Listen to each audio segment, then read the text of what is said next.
Before I proceed with anything, allow me to invite Timus Mako to join me in reciting Al-Fatiha, the opening chapter of the Holy Quran. Bismillahir Rahmanir Rahim. Alhamdulillahi Rabbil Alameen. Ar-Rahmanir Rahim. Maliki Yawmiddin. إياك نعبد وإياك نستعين اهدنا الصراط المستقيم صراط الذين أنعمت عليهم غير المغضوب عليهم ولا الضالين. In the name of God, most gracious, most merciful, praise be to God, the cherisher and sustainer of the worlds, most gracious, most merciful, master of the day of judgment. You alone do we worship, and your aid we seek. Show us the straight way, the way of those you have favored, not of those who've gone astray. Amen. Amen. On behalf of the Muslims of Cedar Rapids, Iowa, and the Islamic Center, myself and my family, I would like to welcome every and each one of you tonight to the annual Interfaith Thanksgiving service of the Interreligious Council of Linn County. More than any time before, this service is very important to have right now, today. With the rise of ISIS in the recent years and all too frequent and despicable atrocities committed in the name of Islam, with Paris, Beirut, Baghdad being the most recent, it has become essential that we work together to create a counter-narrative, a narrative of peace, coexistence, tolerance, gratitude, and hope. This is why we're here tonight, to reach for gratitude and hope in turbulent times. Before I give the microphone to Al Fisher, I would like to apologize sincerely for the condition of our sidewalks and the absence of railings.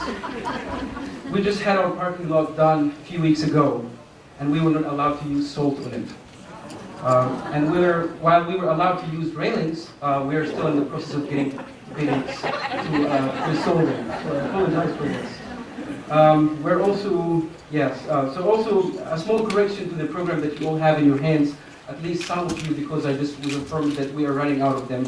Imam Taha Tawil, the former Imam here at the Islamic Center of Cedar Rapids and the current Executive Director of the Mother Mosque of America, will be doing offering the benediction of the program instead of myself. One last thing, and I promise I will leave.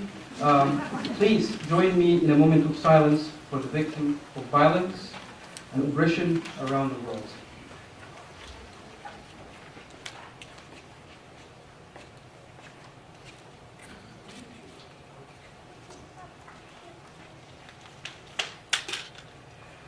Thank you. Al.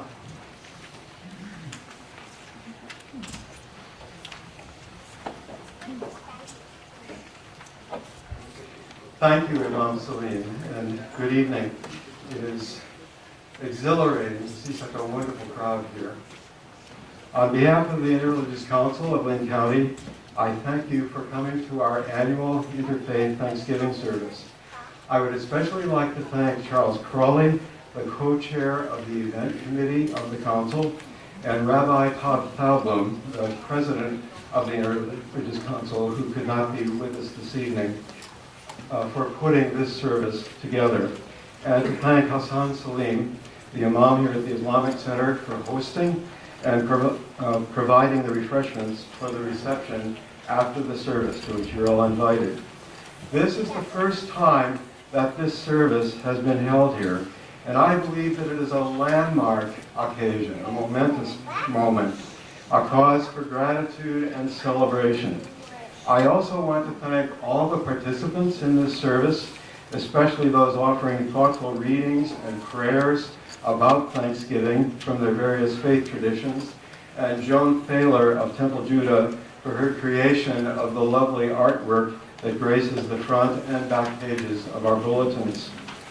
As I have attended these services for the past 10 years, I have always found it to be a moving experience to hear meditations, prayers, and songs of gratitude from the truly remarkable diversity of faith traditions that we embody. Though tonight the songs might not be quite so moving, since I will be leading you in a couple of minutes. Thankfully, I have a couple of the stalwart basses, my colleagues from the First Presbyterian Church Choir, to help me out.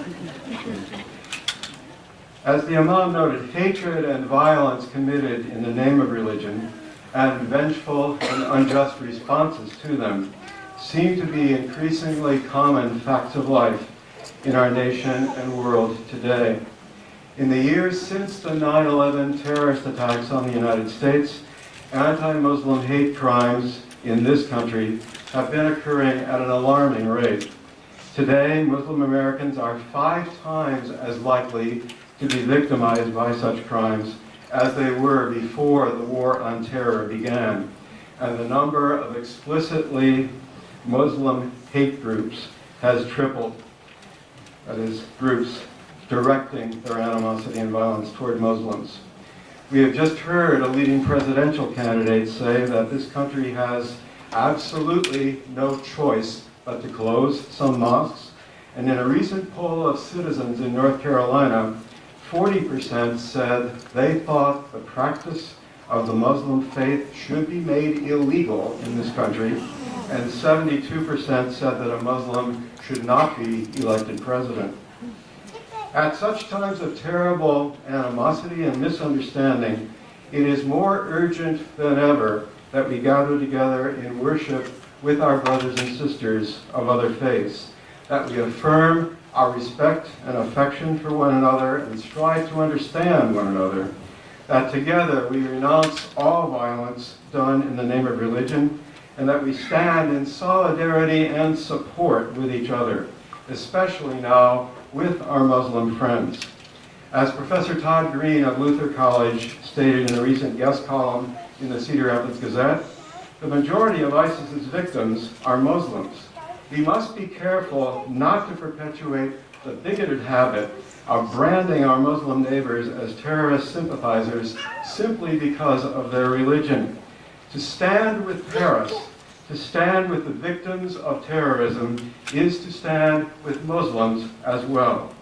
Or the Muslim scholar Layla Lalamud put it even more strongly: it is an insult to every one of the hundreds of thousands of Muslim victims of terror to lump them with those radicals who hijack their faith and commit acts of terror, especially to identify them with the death cult of ISIS. Occasions like this service should remind us not only of the ways that we may be different from persons of other faiths, but also of the higher ideals that we share. Dr. Martin Luther King Jr. once prayed, "Oh God, we thank you for the fact that you have inspired men and women in all nations and all cultures. We call you different names: Allah, Elohim, Jehovah, Brahma, the unmoved mover." The Hindu, Muslim, Christian, Jewish, Buddhist belief about ultimate reality is that the force of love is a supreme unifying principle of life. And therefore, Dr. King concluded, no one has the right to take the life of another human being in the name of God. I hope that all of us will strive to live out these ideals in our lives and to repudiate hatred and violence wherever we encounter them. I have been grateful for the faithful encouragement of the Interreligious Council in promoting these ideals over the past 23 years, for the strong friendships across faith lines that I have developed because of the Council, and for the essential work that the Council does in teaching us about each other's faith traditions. Finally, Thanksgiving should be a time for us to remember that our material abundance is not the result of our special religious or personal virtue, but that all of us, regardless of our faith traditions, have a responsibility to share our bounty generously and even sacrificially. As Dietrich Bonhoeffer said on his ordination in 1931 to his German Lutheran congregation, when much of Germany was already experiencing massive and desperate hunger in the early 30s. If we want to understand God's goodness in God's gifts, we must think of them as a responsibility for our brothers and sisters. Possessions are not signs of God's blessing and goodness to us for our special virtue, but the opportunities of service which God entrusts to us. Or as Walter Brueggemann has stated, to sacrifice something is to make it holy by giving it up for love. Tonight and in the days ahead, as we give thanks to God for our abundance, let us be mindful of Bonhoeffer's strong and truthful words. We are deeply grateful to organizations like the Lynn Community Food Bank, which for more than 40 years has faithfully provided food for needy persons in our community. As we take the offering near the end of this service tonight, we will have the opportunity to contribute to their essential work in helping us to feed the many hungry persons who live among us. We extend our thanks to them for their steadfast and generous work, and again, I thank you for being here tonight. I will close with two very brief prayers, the first from the Christian tradition and the second from the Hindu. The Christian prayer comes from the Abbey of New Clairvaux in California. Grant that we who are filled with good things from your open hand may never close our hearts to the hungry, the homeless, and the poor. And the Hindu prayer comes from the French community of the Ark, a working order of men and women who put into daily practice Gandhi's principles of nonviolence and dedication to truth. Give bread to those who hunger, and give hunger for justice to those of us who have bread. Thank you.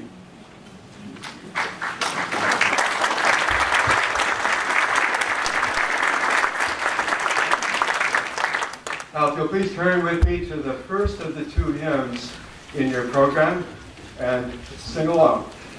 I hope that this is familiar to most of you. Finally, I have the luxury of pitching this low within my range after screeching the national anthem several thousand times when sopranos lead it. We gather together to ask the Lord's blessing. Each hastens and hastens His will to make known. The wicked oppressing now cease from distressing. Sing praises to His name. He forgets not His own. Beside us to guide us, our God with us joining, ordaining, maintaining His kingdom divine. So from the beginning, the fight we were winning. Thou, Lord, must at our side, all glory thine. We all do extol thee, thou leader triumphant, and pray that thou still our defender wilt be. Let thy congregation escape tribulation. Thy name be ever praised, O Lord, make us free. Thank you.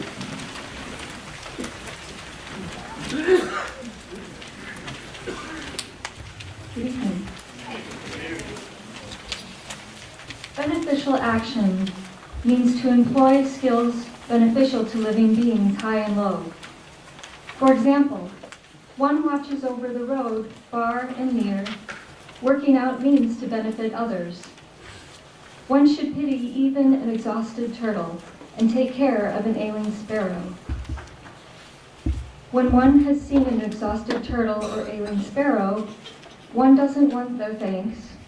One is simply moved to helpful action. Fools think that when benefit to others is put first, one's own benefit will be reduced. It is not so. Beneficial action is a single thing. It universally benefits self and others. An ancient ruler got out of the bath 3 times and left his dinner 3 times just to go to the aid of others.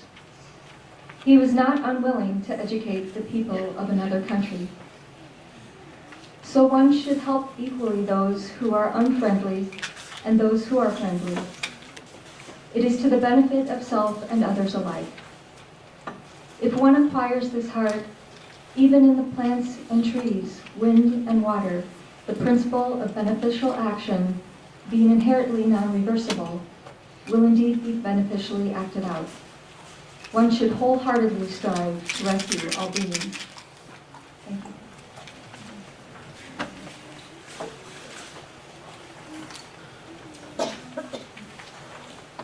Assalamu alaikum. Peace be with you. I'm going to digress for a minute. I'm probably the oldest person from the Islamic Center that's here this evening.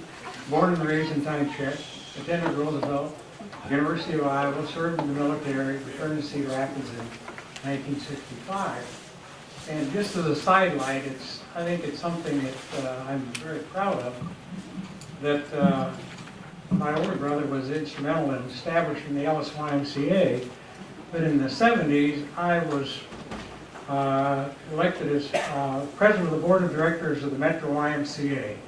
And at our annual banquet, I said, where else could it be that a Muslim could be head of a Christian organization?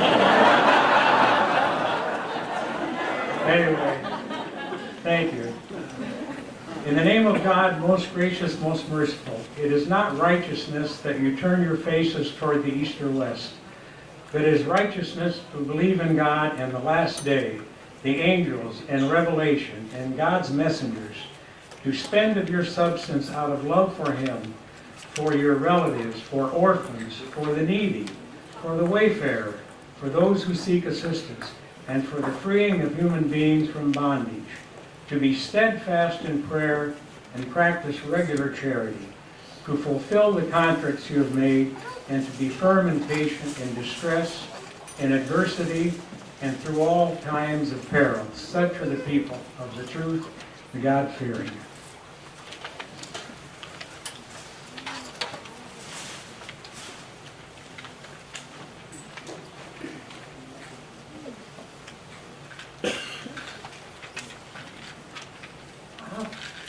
My name is Nancy Rhodes, and I'm of the Osage Nation, and I'm very proud of that. But I'm also what I call a Heinz 57 mixture, so I'm of both European and Indian. And so I really knew that for me, it was important to recognize and honor those times. And so Thanksgiving is a special day because it was when we welcomed people from another country. And we continue to welcome people from other countries and is part of who America is. And so I'm really glad to be here. This is I shortened this. It used to be really long. So bear with me. But I also want you to share with me when I get down to now our minds are one. I'd like you to speak that with me. Okay? So, the people, today we have gathered, and we see the cycles of life continue. We have been given the duty to life in balance and harmony with each other in all things. So now we bring our minds together as one, as we give greetings and thanks to each other as people. Now our minds are one. The Earth Mother, we are all thankful to our Mother, the Earth, for she gives us all that we need for life. She supports our feet as we walk about upon her. The earth has many families of trees who have their own instructions and uses. It gives us joy that she continues to care for us as she has from the beginning of time. To our Mother, we send greetings and thanks. Now our minds are one. The animals. We gather our minds together to send greetings and thanks to all the animal life in the world. They have many things to teach us as people. We are honored by them when they give up their lives so that we may use their bodies as food for our people. We see them near our homes and in the deep forest. We are glad they are still here, and we hope that will always be so. We are all thankful to the powers we know as the four winds. We hear their voices in the moving air as they refresh us and purify the air we breathe. They help us to bring the change of seasons. From the four directions they come, bringing us messages and giving us strength. With one mind, we send our greetings and thanks to the four winds. The Creator. Now we turn our thoughts to the Great Spirit and send greetings and thanks for all the gifts of creation. Everything we need to live a good life is here on this Mother Earth. For all the love that is still around us, we gather our minds together as one and send our choicest words of greeting and thanks to the Creator.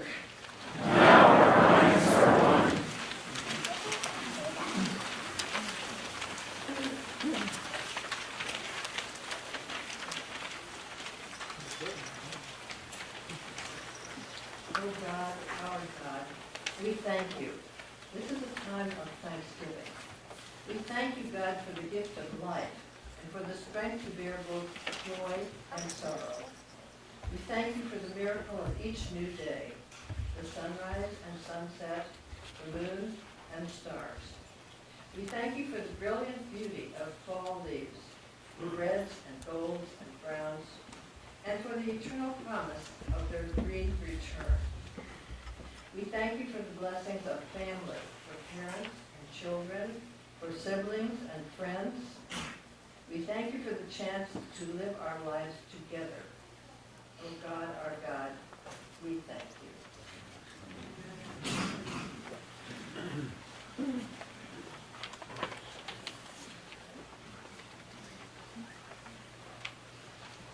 Gratitude, yes, for the big things that stand tall, thick with abundance, joy, fruitfulness. I cannot help but applaud at their presence, but deep thankfulness for the bite-sized pieces of life. I had not thought of them, those little snippets of time so easily consumed in the hurry and blur of pretentious days. The little moments, assumed and consumed, slip quickly through the finger of my busy life. November gestures with a wrinkled brown hand beckons me wisely to consider those fleeting moments of grace in things quickly passing. A walk on a musky wooded path, a cup of coffee silently savored, a bird song in the squeaky hours of dawn, the gentle touch of a liver-spotted hand, a loving letter from a grateful stranger, a fading crescent moon in the royal blue sky. I turn to gather finely labored remnants like these in the come and go of my days, and discover, with surprise, how quickly my inner room is a harvest place of hope.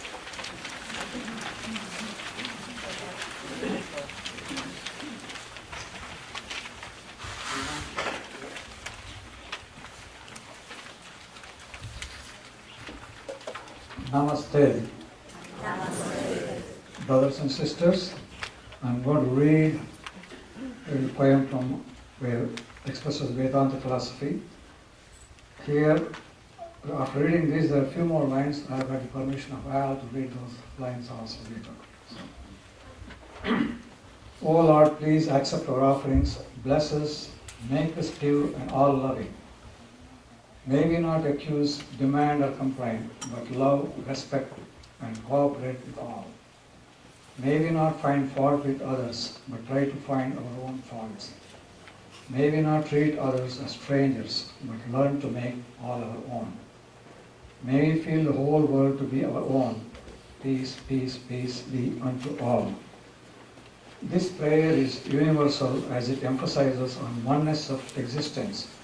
The idea is to remind ourselves that the human beings, animals, plants, etc. are all children of God and not strangers, not belonging to different countries or religions. We are all citizens of the world, and everyone in the world is part of the same family. Our goal is to feel the presence of God in and through everything and everyone. The prayer teaches us to treat everyone equally as love, which is another name for God, is the basis of our existence. And love is the common cord that binds us all together. Vedanta philosophy says all human beings have divinity in them. Out of divinity comes the basis of morality. Do not injure another. Love everyone as your own self, because the whole universe is one. In injuring another, I am injuring myself. In loving another, I am loving myself. Society does not change, but individuals can change the society. Hatred does not cease by hatred any time. Hatred ceases only through love. This is an unalterable law. Violence ceases by non-violence. We can be thankful for this Vedanta philosophy which Hindu tradition reflects and gives hope in a world that is so full of violence and hatred.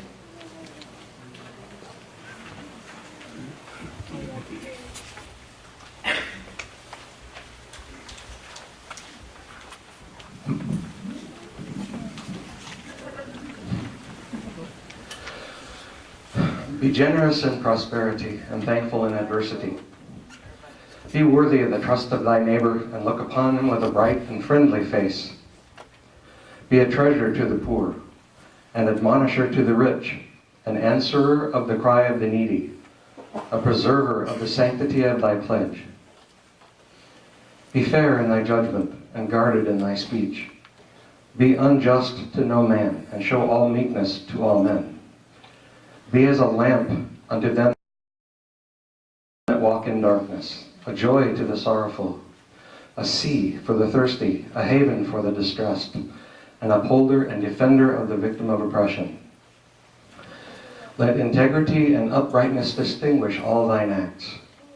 Be a home for the stranger, a balm to the suffering, a tower of strength for the fugitive. Be eyes to the blind and a guiding light unto the feet of the erring. Be an ornament to the countenance of truth, a crown to the brow of fidelity, a pillar of the temple of righteousness, a breath of life to the body of mankind, an ensign of the hosts of justice, a luminary above the horizon of virtue, a dew to the soil of the human heart, an ark on the ocean of knowledge, a sun in the heaven of bounty, a gem on the diadem of wisdom, a shining light in the firmament of thy generation, a fruit upon the tree of humility.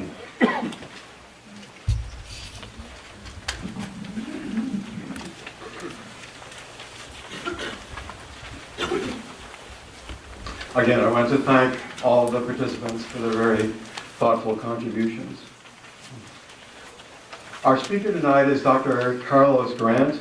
His topic will be taking charge of our circumstances.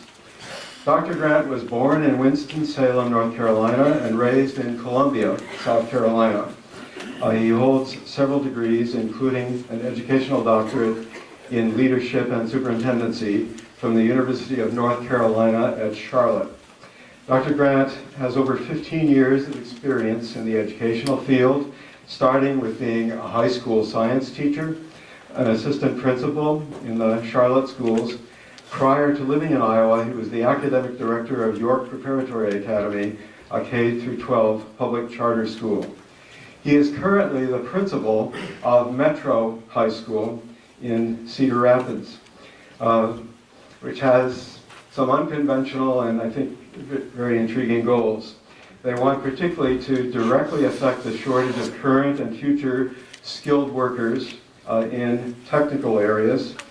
Exposing students to 21st century technology will better prepare them for building, trade, unit, contractor, and other related careers, which will make them more marketable in the global economy. He currently resides in Marion, Iowa with his wife and 2 children, ages 10 and 8. Beyond being an avid golfer and reader, he spends a tremendous amount of time in community activism, through his involvement with the Alpha Fraternity Incorporated and the Metro North Rotary Club. So it's my pleasure to introduce Dr. Carlos Grant.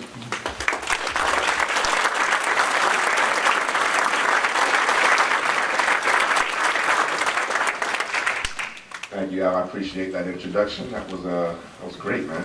That's great. So here's the other thing, Al. You made a big mistake because you've given a principal a microphone. And, so we might be here for a while. Everybody good? Feel good? Good? We have nothing to do tonight, right? You have no show to catch on television? We have some things to talk about this evening. I definitely appreciate you being here. I am honored to have been asked to speak at this such a glorious event.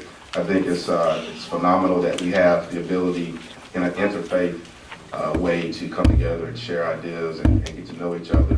It's just phenomenal. I'm not sure if I've been to any places that have done what we're doing here this evening. So I encourage you to continue doing that. Before I begin, I think that I always have to, because of my upbringing, I must bestow honor and give praise to the people who have afforded me the ability to be here. I call them the giants on whose shoulders I stand. That would be my past ancestors whose names I do not know, and the ones that I do know. My gracious mother, Jacinta Reed, my stepfather, Reverend Jesse Reed. Yes, I'm a preacher's kid. Dr. Bernard Dahlman and Dr. Ron Johnson were two mentors of mine growing up, and they helped me to become the man who I am. My lovely wife, Michelle, and my two wonderful children, Kaden and Cameron. Excuse me. My words tonight are going to be, while on the topic of thankfulness and getting ready for this Thanksgiving holiday season, I really want to focus a lot more on this concept of being courageous in the face of adversity. So give me a couple moments to talk about what I think that means. Because it's something that's very dear to me, and it's very special to my personal philosophy and for which I try to live my life by. So, as we talked about earlier, I'm new to Iowa, and I've come to appreciate a lot of the connections that exist here in Iowa, particularly Cedar Rapids, but I'll tell you I'm not too fond of the weather. This is, somebody said they knew it was coming, right? I'm not used to this now. So, winter for me was like, 30 degrees, and I'm playing golf in January, and so this is brand new to me. But it's good. It's given me, I was telling Mark earlier, that it's given me a newfound appreciation of spring. I now know that I took spring for granted all of my life. But Cedar Rapids is becoming is a melting pot, not becoming, but it is a melting pot for innovation and new ideas. It is known around the country for its educational rigor. It is also an early voting state. So therefore, we get a lot of attention from politicians, right? The country wants to know what we think and how we vote. And as I look around the city of Cedar Rapids and in the creative corridor, I am familiar with many of the issues that impact people here, even though I do not hail from this location. I grew up in Columbia, South Carolina, specifically in Saxon Homes housing project, which is a very downtrodden area of the city. Poverty was a way of life. Crime was rampant. All the negative stereotypes that you can associate with a place like that existed in Saxon Homes in Columbia, South Carolina. And as a 38-year-old man, well, at least until Wednesday, I now consider my parents the best magicians I've ever met. And the reason I say that is because we were poor and did not know it. We were dirt poor. Your mom, Celine, we were poor. Like, I'll tell you how poor we were. You ever had a wish sandwich before? Do you know what a wish sandwich is? A wish sandwich is when you have 2 pieces of bread and you wish you had some meat to go with it. A wish sandwich. Raise your hand if you ever had a wish sandwich before. All right. So I see some. So we're like cousins, right? We're family. So we know what I'm talking about, right? So very, very poor area. Parents were great magicians because they did not allow us to know how economically poor we were. And a lot of that had to do with just how much they loved us, how much support they put around us. They had ambitions of being better than their own circumstances. And at the age of 12 years old, we were able to move out of that area into a much nicer part of the town for what we would consider a better life. Their move, however, as gracious and as great as that may have been for us, was not celebrated by others. Let me say that again. That move was not celebrated by a lot of people in our immediate circle, including family, maybe even some friends. It was actually looked down upon by some of them that we were aspiring to leave that area. In my family, we call that selling out. I still got some family in here who've heard that story before, right? I am thankful for their courage and tenacity to improve their own situation. It was not okay to be different.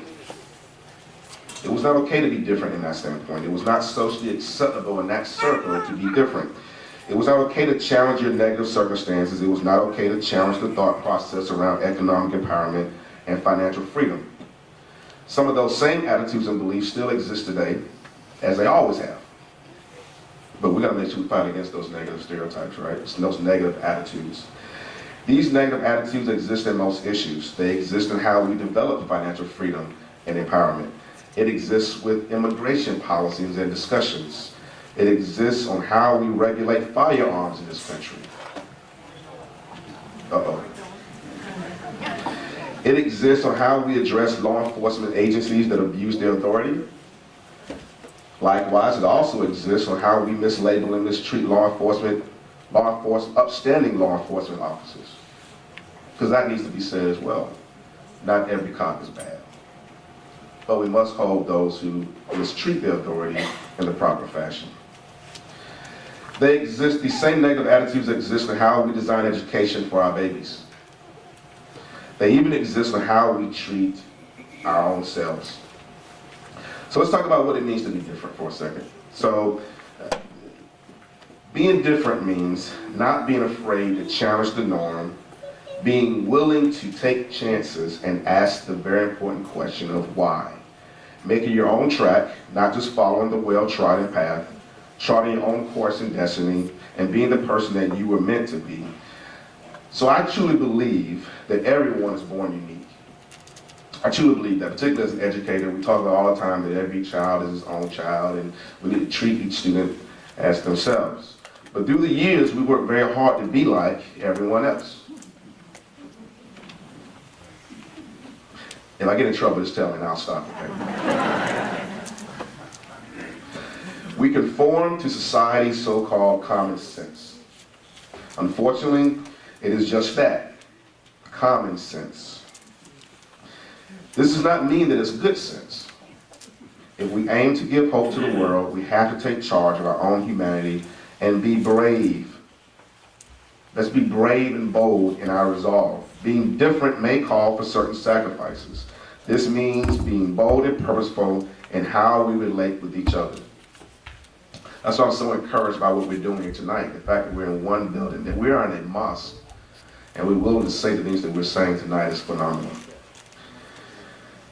I want to give you one example that is near and dear to my heart, and that's education. I saw one of my teachers when I walked in. Hey, Kat.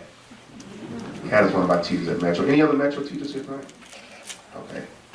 Kat, I'll give you a big shout out tomorrow at school.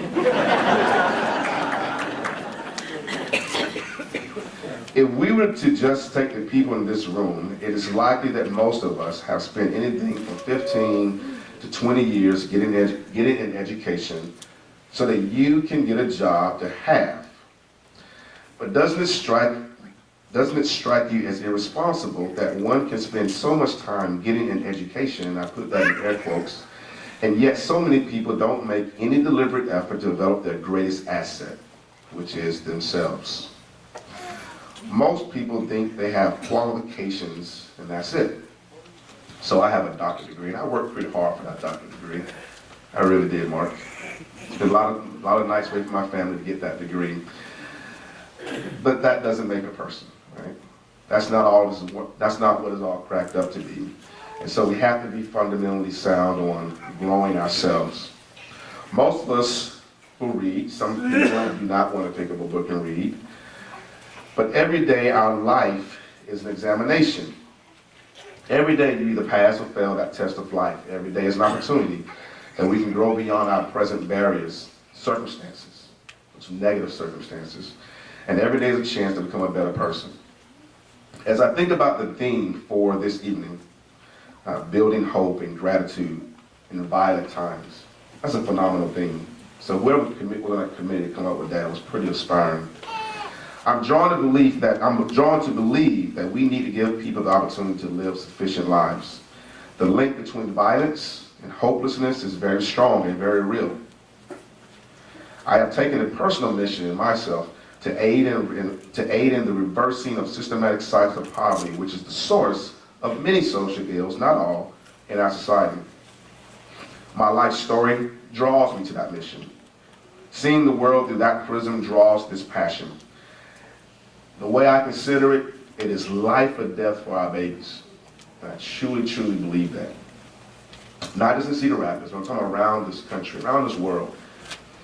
I believe that education is the new currency, and I am deathly afraid that our children are not having the high level access to opportunities due to systematic failures.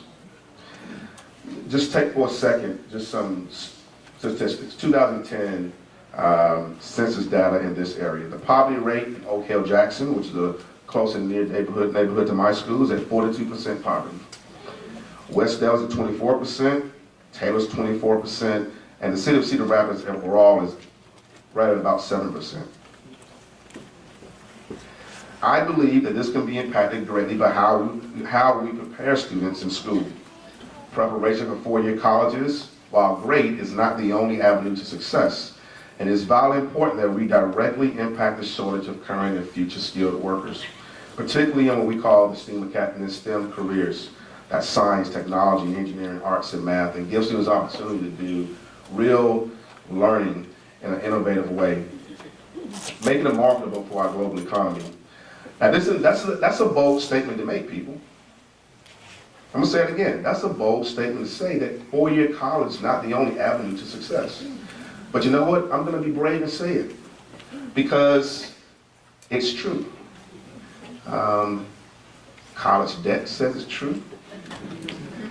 And the stark reality that many of the jobs that our students are preparing themselves for, to be productive citizens, to change their way of life, don't even exist now.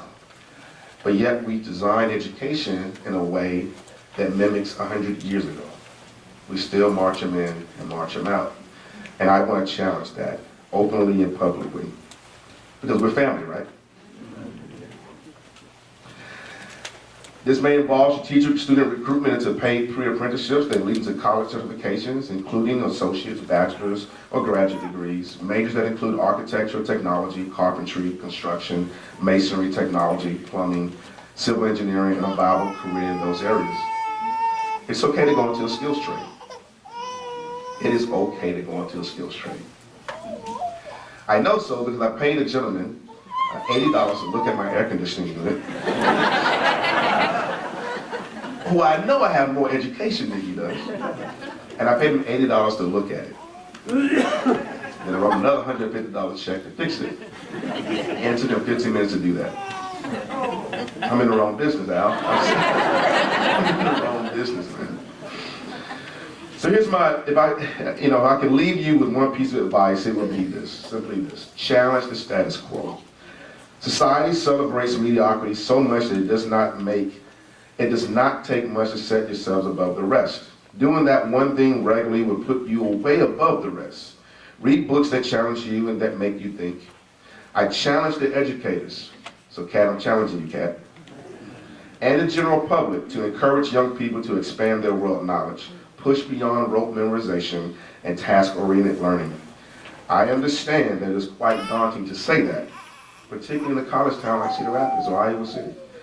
Our students come with many challenges and obstacles to their learning. We have traditionally accomplished great strides in this community in that effort. And I'm aware of the success we're having with our students. So we have a lot of success. We have a lot of success in this area. However, there's no mistaking the fact that we are not doing a stellar job with all students. I've come to realize that we serve a higher purpose in many of our students' lives. I'm still in principles, I gotta give you some more data right here. Okay? 2013, approximately 56% of African American seniors in the graduating class of 2013 took the ACT with an average score of 17.8, while 66% of overall students in Iowa scored an average of 22.1. That's not good, people. In 2015, 61% of African American students took the test, took ACT test, who took core coursework, the average ACT of 19.1, so some improvements. And 75% of African American students in the graduating class of 2015 indicated they would like to attend college. However, only 10% of those students actually attained 3 or more ACT college readiness benchmarks. So wanting to go and going are two different things. As you can imagine, these statistics do not mirror high quality instruction for a subsection of people living in our great state. I have a hard time believing that these African American students, or African American students in general, are incapable of doing more. These stats talk directly to post-secondary planning and preparation. In closing, here's what I want to say to you. Do not be afraid to take charge of your ability to be courageous. Be bold and purposeful in the ways we design our lives and interworking with others. Believe in the better making of human beings, and do not fall prey to fear and anxiety. Let me say that again. Do not fall prey to fear and anxiety.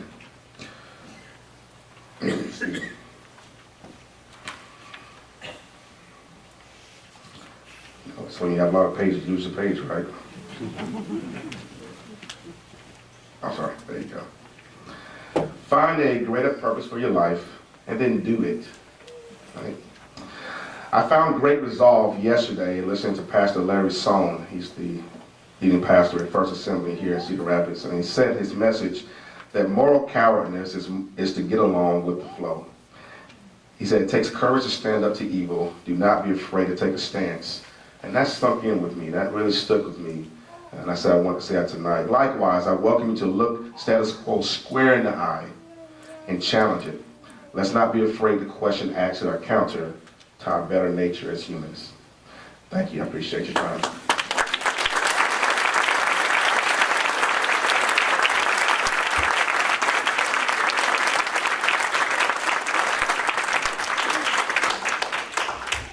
Thank you, Dr. Grant, for a very thoughtful address. Is Carrie, yay, great.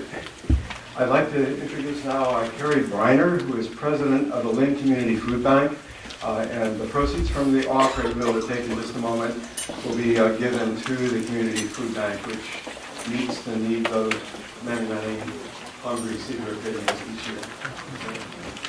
Thank you, Al. Thank you all for inviting me here and allowing me to speak on behalf of the Lynn Community Food Bank. What I'd like to do is give everyone just a short overview of what we do. I am amazed at being part of such an organization. The Lynn Community Food Bank has been around in Cedar Rapids for 43 years, and we are 100% volunteer run. We have a working board of volunteers. There's 15 of us.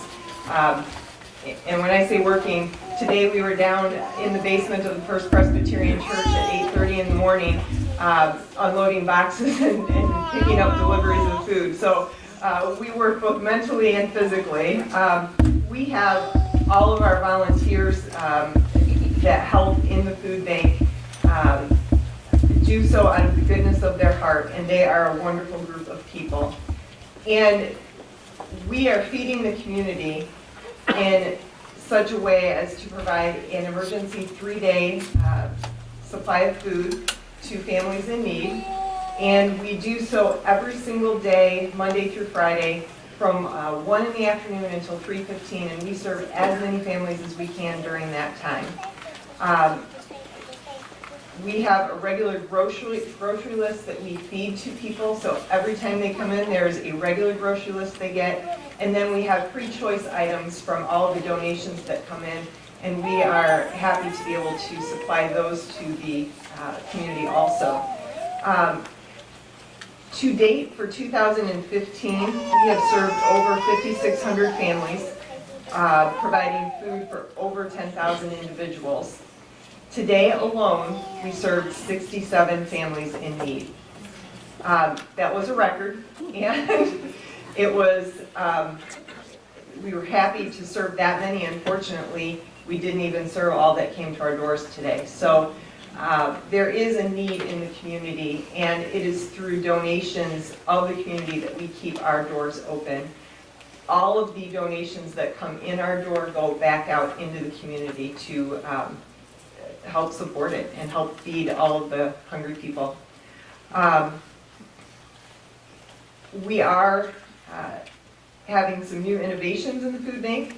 This year we have started offering what we call milk coupons. So we give every family a coupon to go get either a half gallon, a gallon, or 2 gallons of milk at either the Hy-Vee or the Save-A-Lot, and it's based on family size.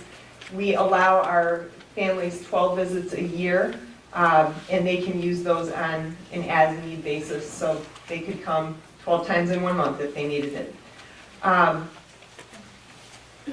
We do this again solely through the generosity of the community, of the churches, of the organizations, the businesses in town, and the individuals that choose to support us.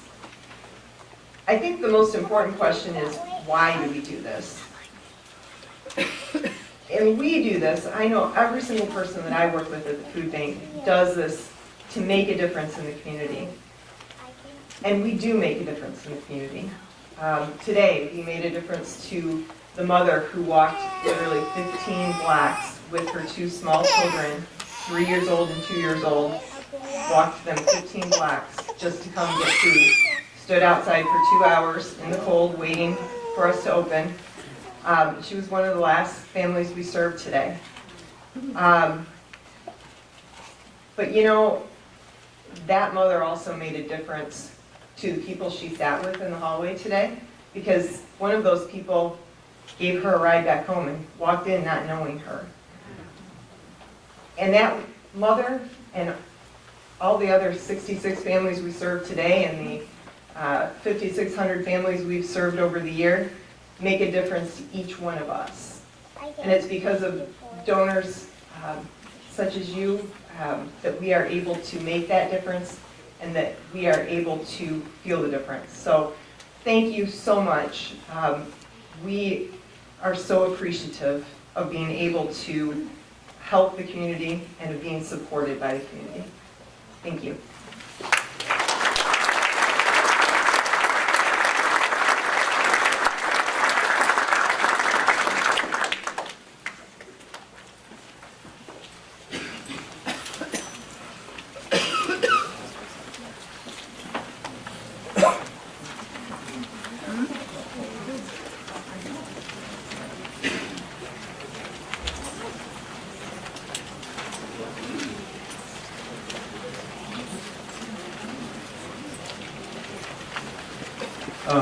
I just want to say that there are 2 donation books that we are passing around. I would like now to invite Imam Taha Tawil, the former Imam of the Islamic Center of Cedar Rapids here and the current Executive Director of the... Oh, I'm sorry, there's one more thing. I've lost my pages.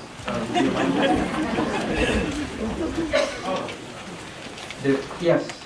Are you going to lead it? Lead me, right? Because it would be a disaster if I lead it.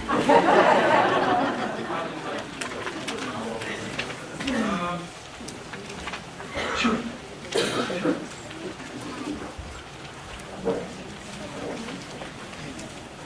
Our final hymn for tonight is printed in your bulletin, The God of Abraham Praise. On page 8 of your program. The God of Abraham praise, who reigns enthroned above, the ancient of eternal days, the God of love, the Lord, the great I am, by earth and heaven confess. We bow before your holy name forever.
to again invite Imam Tahatawil to offer the benediction for the service tonight.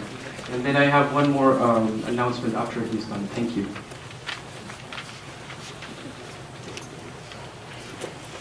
Assalamu alaikum.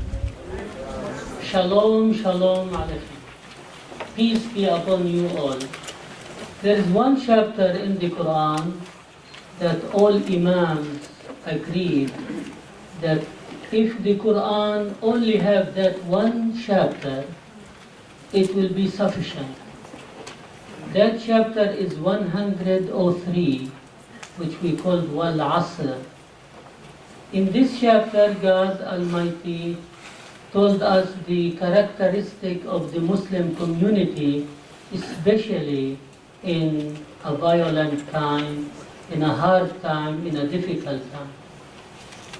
The chapter started with a swear, that God swear by time while it is declining, that humans are in the status of loss, except those who believe and do righteous acts and exhort each other to follow the truth and exhort each other to be patient in faith. These are the four characteristics of the Muslim faith or the Muslim society, that they have to be a believers, that they have to do actions. It's not a lip service. They don't just talk the talk, but they have to walk the walk, to back up the talk, as they say. So from here, we know that all human in that status, we all going back to God, and so we're declining. We may live 100 years. We may live less than that or more than that, but at the end, we are going back to God. And so those who among us who follow the commands, those who follow the scripture, those who follow the will of God, those are the ones are saved. And that is why telling the truth, living the truth, is part of the time that we are living in. I don't want to take out of your time, because I know everybody now ready for the refreshments. But I want to quote two incidents. One, I will start with the Bible. In the pool of Silwan, we called it Ain Silwan, Jesus opened the eyes of a blind man. At that time, there was some snitches, some people trying to get information to put Jesus in trouble. So they came to ask him, what did he say to you? Who is he to you? What do you know about him? This man said, Hope, stop, hold it. Only one thing I know, that I was blind and now I can see. I don't know anything else. I don't need to know anything else. All what I know, I was blind and now I can see. In the Quran, we have similar situation like that in chapter 42 that we called Ash-Shura, where it says in Arabic, Bismillah ar-Rahman ar-Rahim, وَكَذَلِكَ أَوْحَيْنَا إِلَيْكَ روحا من أمرنا ما كنت تدري ما الكتاب ولا الإيمان ولكن جعلناه نورا نهدي به من نشاء إلى صراط مستقيم إلى صراط الله الذي له ما في السماوات والأرض وهو العزيز الحميد. In the translation of this verse, it says, and thus we have revealed to you, O Prophet, this Quran, a guiding spirit of the divine law, with our revealed command. Never before it did you know what the book of God was, not what heavenly Faith was thus have we made it a light by which we guide whoever we so will of our servants. And indeed, thereby you guide humanity to a straight way of salvation, the way of God, to whom belongs all that is in heaven and all that is in the earth. Most surely, it is to God alone that all affairs are distant. And in closing, I want you to know, regardless of what people are saying, ISIS, Qaeda, Sunni, Shia, this, that, regardless, we know one thing, that we were blind and now we can see. We know one thing, that this Quran is a light. We have salvation in it. We have a way of life in this book. No one can take it away from us.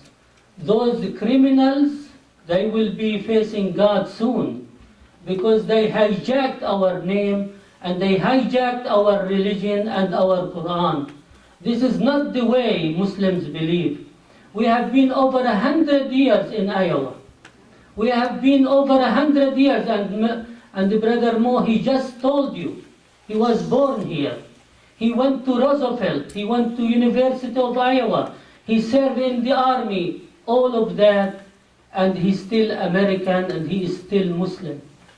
This is what Islam is. This is what Islam do to people. I work with corrections, yes. How many lives I saved there? How many people have saw the light of this Quran? And how many people converted to this Quran and believe in this Quran? So whatever they say, the media, Fox News, I pick on Fox News a lot. Whatever, if this is another Jim Crow coming up, let it be. If this is another McCarthy policies, let it be. But remember, Muslim will never ever desert their religion because of fear or because of not understanding. We have the Quran as a guide for us, and hopefully we can continue. I'm so happy tonight really to show you all, especially my old friends. I want to recognize maybe 3 of them, if you allow me. I want to recognize my chaplain and minister, John Elliott. This is the man who introduced me to the chaplains 32 years ago, when he made a reception for me as an imam and introduced me to the chaplains at St. Luke's hospitals and Mercy hospitals.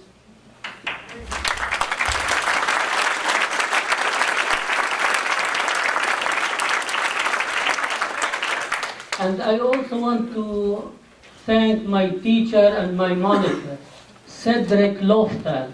We have a long history together working on this interreligious council when we started.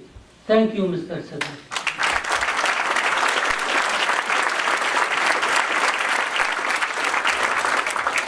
And finally, I want to thank also the Islamic community of Cedar Rapids for their help and their nourishment. I came as a boy, 24 years old, almost fresh from college into this community. I grew up here, and this is my home, and this is my family. God bless all of you. Thank you. Assalamu alaikum.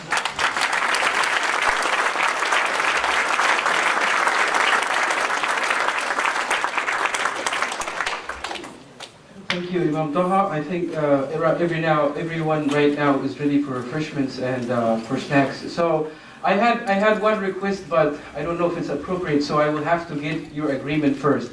I have family back home in Egypt, and sometimes they ask me, what do you do in America? And I say, well, I work as an imam, and in my spare time I save the world. So they don't believe me when I say this. So if you allow me, I would like to take a selfie with all of you, so I can send it back home. Because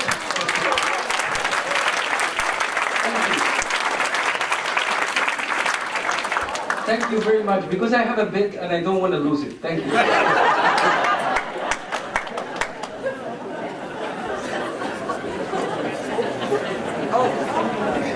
Just bear with me. He's got a microphone.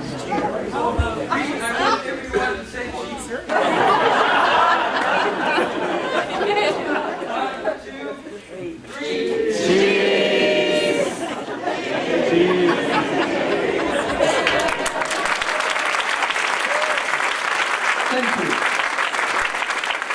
This just saved me about $5. Thank you.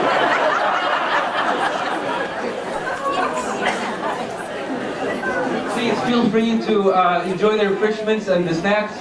Thank you very, very much. It's been a pleasure having you tonight. Thank you. And happy Thanksgiving.